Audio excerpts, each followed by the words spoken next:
Vous pensez que les histoires de fantômes ne sont que des contes pour enfants? Détrompez-vous, ce que je vais vous révéler aujourd'hui va bouleverser toutes vos certitudes. Chaque jour, des milliers de camionneurs sillonnent de nos routes, témoins silencieux d'une réalité terrifiante que nous ignorons. Ces hommes et femmes qui transportent nos marchandises, sont parfois les proies d'entités qui défient toute logique. Comment expliquer que 3 chauffeurs routiers qui ne se connaissent pas se racontent exactement les mêmes phénomènes terrifiants sur des routes différentes?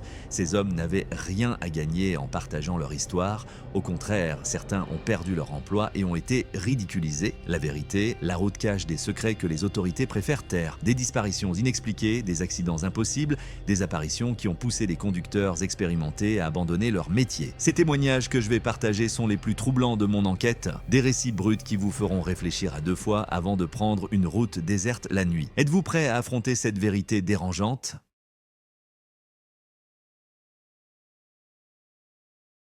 Je conduis des poids lourds depuis plus de 20 ans et je peux vous dire que la route m'a appris bien des choses, mais rien dans mon histoire professionnelle ne m'avait préparé à ce qui s'est passé cette nuit-là à l'aire de repos de Pine Hollow. C'était censé être un arrêt comme les autres, juste le temps de me dégourdir les jambes et de remplir mon thermos, mais dès que j'ai coupé le moteur, j'ai senti que quelque chose clochait, comme un frisson qui vous parcourt l'échine sans raison apparente. Mon fidèle compagnon Max, un berger allemand qui ne m'a jamais quitté depuis 5 ans, a commencé à se comporter bizarrement. D'habitude si calme, il s'est mis à grogner, le poil hérissé, fixant quelque chose que je ne pouvais pas voir dans l'obscurité. J'ai tenté de le calmer, mais rien n'y faisait. C'est rien, mon vieux, lui ai-je dit. Mais au fond de moi, je commençais à ressentir cette même inquiétude. La peur est contagieuse et celle de Max semblait réelle, presque palpable dans l'habitacle de mon camion. Le petit restaurant de l'air était encore ouvert, ses lumières jaunâtres projetant des ombres étranges sur le parking désert. Je me suis forcé à sortir, attachant Max à l'avant du camion pour qu'il prenne l'air. Je reviens tout de suite, lui ai-je promis, mais ses yeux semblaient me supplier de ne pas y aller. Parfois, je me demande si les animaux peuvent sentir des choses que nous ne pouvons pas percevoir, comme si leur connexion avec le réel était différente de la nôtre, plus instinctive, plus primitive. En me dirigeant vers le restaurant, j'ai remarqué que l'air était étrangement immobile, comme figé. Pas un souffle de vent, pas un bruit d'insectes, juste le crissement de mes bottes sur le gravier. C'est là que je l'ai vue pour la première fois, une silhouette sombre à la lisière des bois qui bordaient l'aire de repos. Elle se tenait parfaitement immobile, comme si elle m'observait. J'ai plissé les yeux pour mieux voir, mais elle semblait absorber la lumière plutôt que la refléter. Le serveur du restaurant avait l'air nerveux, sursautant au moindre bruit. Quand je lui ai demandé un café et un sandwich, ses mains tremblaient légèrement. « Vous êtes seul ce soir ?» m'a-t-il demandé, ses yeux allant constamment vers la fenêtre. J'ai hoché la tête et il a semblé hésiter, comme s'il voulait me dire quelque chose, mais se retenait. Pendant qu'il préparait ma commande, j'ai remarqué que les quelques clients présents parlaient à voix basse, jetant des regards furtifs autour d'eux. Mon sandwich avait un goût étrange, comme si quelque chose n'allait pas avec la viande. Pas avarié, non, juste différent. J'ai reposé le sandwich après quelques bouchées, me contentant du café qui, lui aussi, semblait amer malgré le sucre que j'y avais ajouté. C'est à ce moment que j'ai commencé à me sentir étourdi, ma vision se brouillant légèrement sur les bords. Je me suis dit que c'était la fatigue. Après tout, j'étais sur la route depuis l'aube. En payant à la caisse, la jeune femme qui encaissait s'est penchée vers moi, baissant la voix. « Vous ne devriez pas rester ici cette nuit », m'a-t-elle dit, ses yeux trahissant une véritable inquiétude. Il y a un homme qui rôde dans le coin depuis quelques semaines. Certains disent qu'il fait des choses à la nourriture. J'ai senti mon estomac se nouer, repensant au goût étrange de mon sandwich. Elle a ajouté encore plus bas: « La dernière personne qui a dormi sur cette terre n'est jamais repartie. » En retournant vers mon camion, j'ai senti que mes jambes étaient lourdes, comme si je marchais dans du sable. La silhouette était toujours là, à la même place, mais elle semblait plus proche maintenant, comme si elle avait avancé sans que je la voie bouger. Max aboyait frénétiquement, tirant sur sa laisse avec une force que je ne lui connaissais pas. Je me suis dépêché, sentant mon cœur s'accélérer dans ma poitrine. Quelque chose n'allait vraiment pas dans cet endroit. Une fois dans mon camion, j'ai verrouillé les portes et j'ai essayé de démarrer. Le moteur a toussé 2 fois avant de s'éteindre complètement. « Allez ma belle, pas maintenant », ai-je murmuré en tournant la clé à nouveau. Rien, j'ai regardé par la vitre et j'ai eu un choc. La silhouette avait encore avancé, elle était maintenant au milieu du parking, parfaitement visible sous les lampadaires, mais ce n'était pas un homme, du moins pas entièrement. Sa forme était humaine, mais il y avait quelque chose de profondément anormal dans ses proportions, dans la façon dont elle se tenait. Max ne cessait d'aboyer, ses crocs découverts, la bave aux lèvres. J'ai essayé de le calmer tout en tentant désespérément de faire démarrer le camion. Mon front était couvert de sueur froide, mes mains tremblaient sur le volant, la figure s'approchait lentement mais sûrement et je pouvais maintenant voir que ce qui avait l'apparence d'un visage était en réalité une surface lisse, sans traits, comme une page blanche prête à être remplie. C'est à ce moment précis, entre 2 tentatives désespérées pour démarrer mon véhicule, que j'ai compris pourquoi tant de chauffeurs ne parlent jamais de leur rencontre sur la route Si vous aussi vous avez vécu quelque chose d'inexplicable comme moi, laissez un commentaire en bas, activez la sonnette pour ne manquer aucun de mes récits de la route et soutenez-moi avec un pouce bleu pour que je continue à partager ces histoires que personne n'ose raconter, car croyez-moi, ce qui s'est passé ensuite dépasse l'entendement. Le moteur a finalement rugi à la vie et j'ai écrasé l'accélérateur sans même attendre que le système hydraulique se mette en route. Le camion a bondi en avant, les pneus crissant sur le gravier. Dans mon rétroviseur, j'ai vu la silhouette rester immobile, tournée dans ma direction, même si je ne pouvais pas dire si elle me regardait. J'ai conduit comme un fou pendant des kilomètres, incapable de me calmer, vérifiant constamment que rien ne me suivait. Je ne me suis arrêté qu'à l'aube, dans une station-service bondée où la lumière du jour et la présence d'autres personnes m'ont enfin permis de respirer. Max s'était calmé, mais il restait vigilant, comme s'il s'attendait à ce que cette chose réapparaisse à tout moment. En prenant un café que j'ai longuement reniflé avant d'y goûter, j'ai entendu 2 routiers parler d'un accident survenu récemment sur cette même route. Apparemment, un camionneur avait été retrouvé dans son véhicule sur l'aire de Pine Hollow, dans un état catatonique, fixant le vide sans réagir. J'ai continué ma route ce jour-là, essayant de me convaincre que tout cela n'était que le fruit de mon imagination, de la fatigue accumulée et peut-être d'une intoxication alimentaire légère. Mais au fond de moi, je savais que ce que j'avais vu cette nuit-là était terriblement réel. Quelque chose où quelqu'un rôdait dans cette aire de repos, quelque chose qui n'appartenait pas à notre monde tel que nous le connaissons. Cette nuit-là a changé ma façon de voir la route, les aires de repos isolées et surtout l'obscurité qui règne entre les villes. Je ne suis plus jamais retourné à Pine Hollow et j'ai même changé d'itinéraire pour éviter cette portion de la route nationale. Certains de mes collègues se sont moqués de moi quand j'ai refusé une livraison qui passait par là, mais ils ne savent pas ce que j'ai vu. Ils n'ont pas senti cette présence, ils n'ont pas vu ce visage sans traits. La route est pleine de mystères et de dangers, mais certains sont bien plus terrifiants que les accidents ou les tempêtes que nous craignons habituellement. D'ailleurs, en parlant d'accidents, ce n'est pas la seule histoire étrange que j'ai à raconter. Il y a quelques années, sur la Nationale 93, j'ai vécu une expérience tout aussi troublante qui me hante encore aujourd'hui.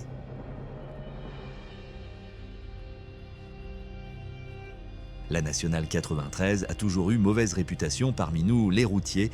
Trop longue, trop droite, trop monotone, elle semble parfois s'étirer à l'infini sous les roues. C'est sur cette route que j'ai vécu l'une des expériences les plus troublantes de ma vie. Beaucoup me disent que j'ai rêvé, que la fatigue m'a joué des tours, mais je sais ce que j'ai vu cette nuit-là et l'histoire que je vais vous raconter est aussi réelle que le volant que je tiens entre mes mains chaque jour. C'était en novembre, il y a 2 ans. Je transportais des pièces détachées vers le nord et j'avais pris du retard à cause d'un problème mécanique. La nuit était tombée depuis plusieurs heures et la pluie fine qui tombait rendait la chaussée luisante, réfléchissant les phares des rares véhicules qui partageaient la route avec moi. J'avais mis la radio pour me tenir compagnie, mais les stations allaient et venaient, l'émission entrecoupée de parasites, comme si quelque chose interférait avec le signal. La première fois que j'ai vu la voiture, j'y ai à peine prêté attention. Une berline noire, ancienne, peut-être des années 80, qui m'a dépassé à vive allure. Ce qui m'a frappé, c'est qu'elle n'avait pas d'éclairage arrière, pas de feu rouge, rien. Un chauffard qui cherche les ennuis, me suis-je dit, habitué aux imprudences des conducteurs nocturnes.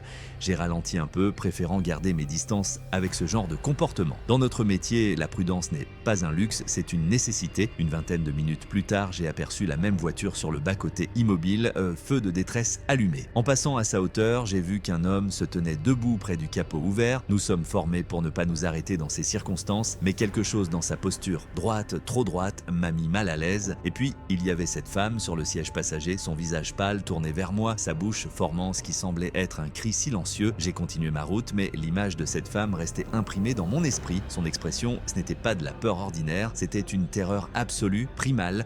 J'ai attrapé mon téléphone pour signaler la voiture en panne, mais il n'y avait pas de réseau. Typique sur cette portion de la Nationale 93, les zones blanches sont nombreuses. J'ai décidé d'appeler dès que je retrouverais du signal. La prochaine aire de repos n'était qu'à une trentaine de kilomètres. Ce qui s'est passé ensuite défie toute logique. Alors que je venais de passer un virage, j'ai aperçu dans mes phares la même voiture noire me dépassant à nouveau à grande vitesse. Impossible, absolument impossible. Je l'avais laissée loin derrière moi, sur le bas-côté avec un capot ouvert et un moteur en panne. Je me suis frotté les yeux, me demandant si la fatigue me jouait des tours. Mais non, c'était bien la même berline, avec sa peinture écaillée par endroits et son rétroviseur droit légèrement de travers. Cette fois, en passant à ma hauteur, la femme sur le siège passager a tourné lentement la tête vers moi. Son visage était encore plus pâle, presque gris, et ses yeux semblaient vides, comme 2 trous noirs dans une face de craie. Elle a levé une main et l'a plaquée contre la vitre, comme pour demander de l'aide. Puis la voiture a accéléré et a disparu dans la nuit. Je sentais mon cœur battre à tout rompre dans ma poitrine. Si vous avez déjà ressenti cette peur qui vous glace le sang, cette certitude que vous êtes confronté à quelque chose qui ne devrait pas exister, alors vous comprenez ce que j'ai vécu. J'ai écrasé l'accélérateur, déterminé à rattraper cette voiture et à comprendre ce qui se passait. Peut-être que la femme était en danger, retenue contre son gré par ce conducteur au comportement étrange, ou peut-être que mon imagination s'emballait et qu'il y avait une explication parfaitement rationnelle à tout cela. Quoi qu'il en soit, je ne pouvais pas rester sans rien faire, pas après avoir vu ce visage terrorisé. Si vous étiez à ma place, qu'auriez-vous fait? Laissez un commentaire en bas, abonnez-vous pour connaître la suite de cette histoire terrifiante et n'oubliez pas d'activer la cloche pour être notifié dès que je partage un nouveau récit de la route. Quelques kilomètres plus loin, j'ai aperçu les feux de détresse sur le bas-côté, exactement comme la première fois. La scène semblait se répéter à l'identique. L'homme debout près du capot, la femme dans la voiture. Mais cette fois, j'étais déterminé à intervenir. J'ai ralenti et j'ai commencé à me ranger, les graviers crissant sous les pneus de mon poids lourd. L'homme s'est tourné vers moi et même à distance, j'ai senti qu'il y avait quelque chose d'anormal dans ses mouvements, trop fluides, presque mécaniques. Je n'ai jamais terminé ma manœuvre. Au moment où j'allais m'arrêter complètement, la voiture a démarré brusquement, l'homme s'engouffrant à l'intérieur avec une rapidité surhumaine.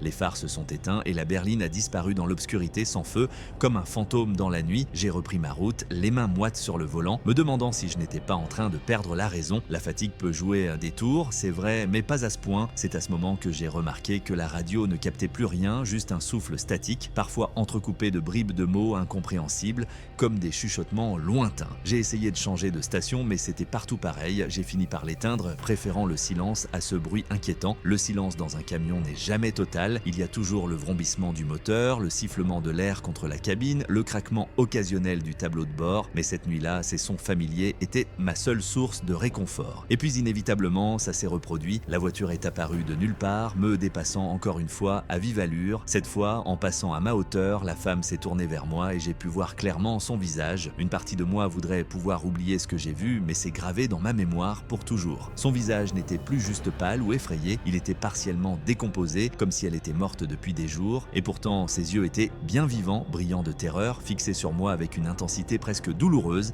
J'ai freiné brusquement, manquant de perdre le contrôle de mon camion sur la chaussée humide.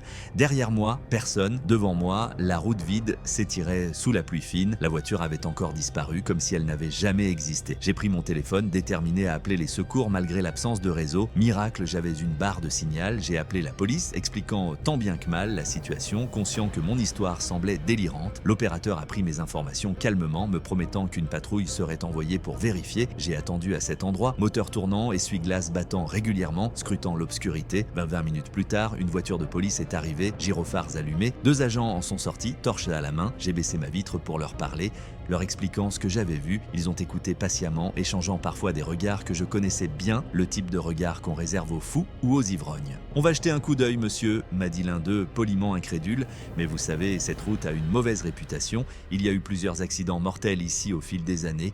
Les gens voient parfois des choses. J'ai hoché la tête, comprenant le message implicite. Ils pensaient que j'avais halluciné. Peut-être avaient-ils raison. Peut-être que la fatigue et l'isolement m'avaient joué des tours. Les 2 policiers ont parcouru les alentours, leurs torches balayant le bas-côté sans rien trouver bien sûr. Ils étaient sur le point de partir quand la radio de leur voiture a grésillé. J'étais trop loin pour entendre clairement le message, mais j'ai vu leurs expressions changer. L'un d'eux est revenu vers moi, son visage soudain grave. « Monsieur, pourriez-vous nous décrire encore une fois cette voiture ?»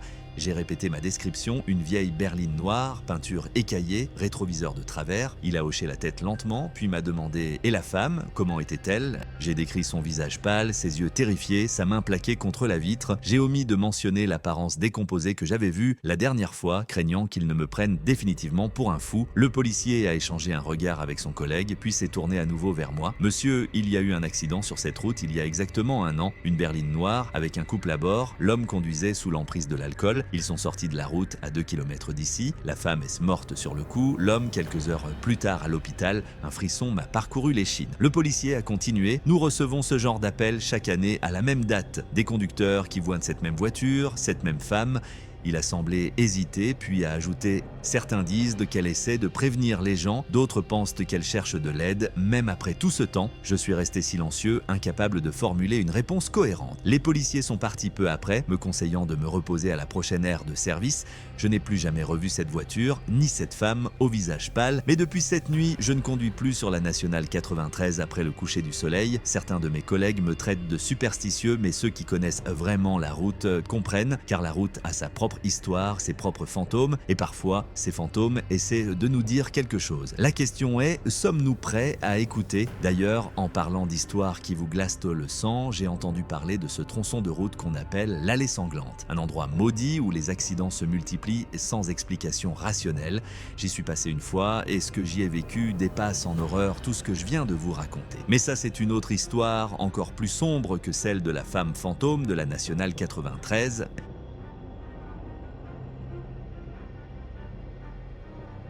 Il y a des souvenirs qui ne s'effacent jamais, des images gravées dans la mémoire comme au fer rouge. Pour moi, c'est ce qui s'est passé sur cette portion de route qu'on appelle maintenant l'allée sanglante. Les locaux lui donnaient déjà ce nom bien avant mon accident à cause du nombre anormal de collisions mortelles qui s'y produisaient.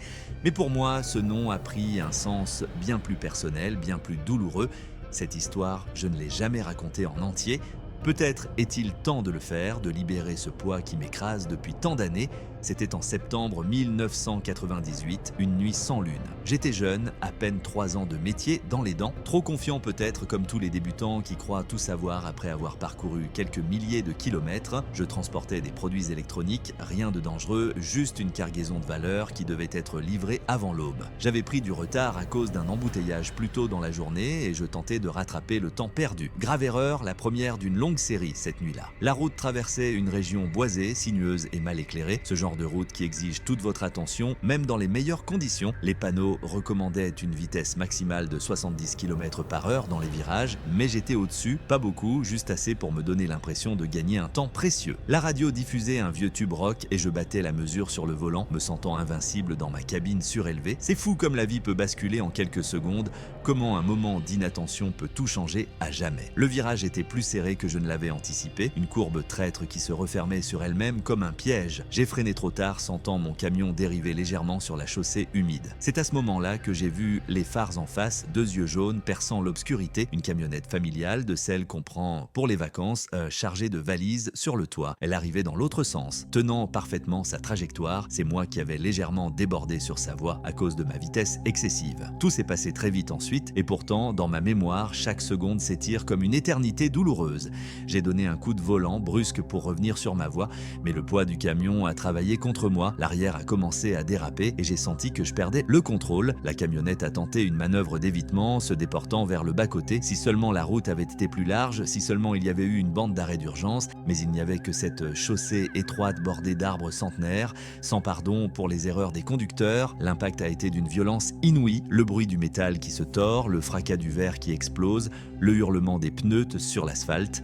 Ces sons me réveillent encore parfois en pleine nuit, me laissant tremblant et couvert de sueur. Mon camion a fini sa course contre un arbre, mais la camionnette a été projetée dans le fossé, se retournant plusieurs fois avant de s'immobiliser sur le toit. Dans le silence qui a suivi, seul le sifflement de la vapeur s'échappant du radiateur de mon véhicule était audible. Ça et les battements affolés de mon cœur qui résonnaient dans mes oreilles. J'étais sonné mais conscient, retenu par ma ceinture de sécurité. Une douleur lancinante irradiait de mon épaule gauche, probablement démise dans le choc, mais je savais que j'étais chanceux comparé aux occupants de la camionnette. Je me suis extirpé de la cabine, chancelant comme un homme ivre, et j'ai couru vers l'épave. La scène qui m'attendait là-bas me entra jusqu'à mon dernier souffle. La camionnette était méconnaissable, un amas de tôle froissée d'où s'échappaient des gémissements faibles. Il y avait un homme au volant, inconscient, le visage ensanglanté. À côté de lui, une femme respirait avec difficulté coincée dans son siège. Et à l'arrière, il y avait 2 enfants, un garçon et une fille, peut-être 8 et 10 ans. Le garçon ne bougeait plus, mais la fille était consciente, me regardant avec des yeux remplis de terreur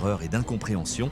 Son visage pâle, encadré de cheveux blonds, semblait irréel dans ce décor de cauchemar. « Aidez-nous » a-t-elle murmuré, sa voix à peine audible. « S'il vous plaît, aidez ma famille » Mes mains tremblaient quand j'ai sorti mon téléphone pour appeler les secours. Miracle, il y avait du réseau dans cette zone habituellement blanche. L'opératrice a pris mes informations, me demandant de rester calme, de lui décrire la situation. « Des blessés graves » ai-je dit, la voix étranglée par l'émotion. Une famille entière, des enfants.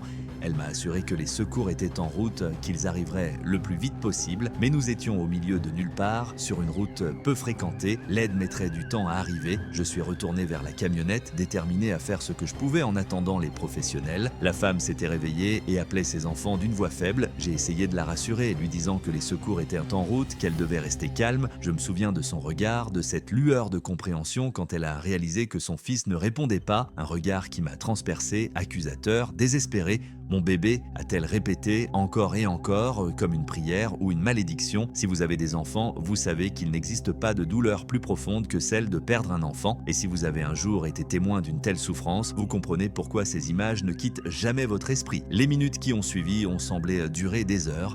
J'ai tenté d'apporter un peu de réconfort à la petite fille, lui parlant doucement, lui promettant que tout irait bien, même si je n'y croyais pas moi-même. Elle s'accrochait à ma main comme à une bouée de sauvetage, ses petits doigts froids serrant les miens avec une force surprenante. « Qu'est-ce qui est arrivé ?» demandait-elle sans cesse. « Pourquoi papa ne se réveille pas ?» Je n'avais pas de réponse à lui donner, rien qui puisse atténuer l'horreur de la situation. Si vous êtes en train d'écouter cette histoire, n'oubliez pas de vous abonner et d'activer la cloche pour ne manquer aucun de mes témoignages de la route. Votre soutien m'aide à continuer de partager ces histoires qui, aussi terribles soient-elles, doivent être racontées pour que personne n'oublie les dangers qui nous guettent sur l'asphalte. Les premiers secours sont finalement arrivés, sirènes hurlantes déchirant le silence de la nuit, les pompiers, les ambulanciers, la police. Soudain, la scène s'est remplie de mouvements et de bruit. J'ai été poussé sur le côté, devenant spectateur impuissant du drame que j'avais causé. Ils ont travaillé méthodiquement, découpant la tôle pour extraire les victimes, stabilisant les blessés avant de les transporter. Je les regardais faire, hébété, comme si tout cela n'était qu'un terrible cauchemar dont j'allais bientôt me réveiller. Un policier est venu me parler, me posant des questions sur ce qui s'était passé. J'ai tout raconté, sans rien omettre, ma vitesse excessive, mon inattention, ma responsabilité. Il prenait des notes, son visage impassible ne trahissant aucun jugement. C'est lui qui m'a annoncé plus tard que le petit garçon était mort sur le coup. Son père était dans un état critique, transporté d'urgence vers l'hôpital le plus proche par hélicoptère. La mère et la fille étaient gravement blessées, mais leur jour n'était pas en danger. Cette information aurait dû être un soulagement, mais elle n'a fait qu'alourdir le poids de ma culpabilité.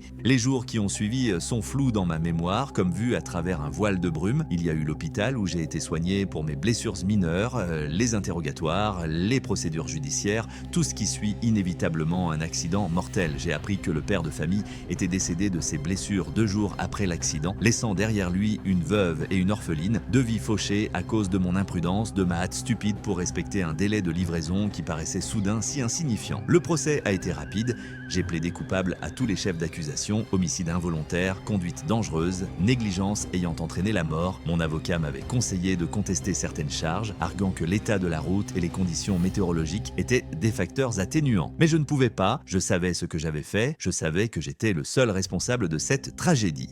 J'ai été condamné à 5 ans de prison, dont 3 fermes. Ma licence de chauffeur professionnel a été révoquée à vie.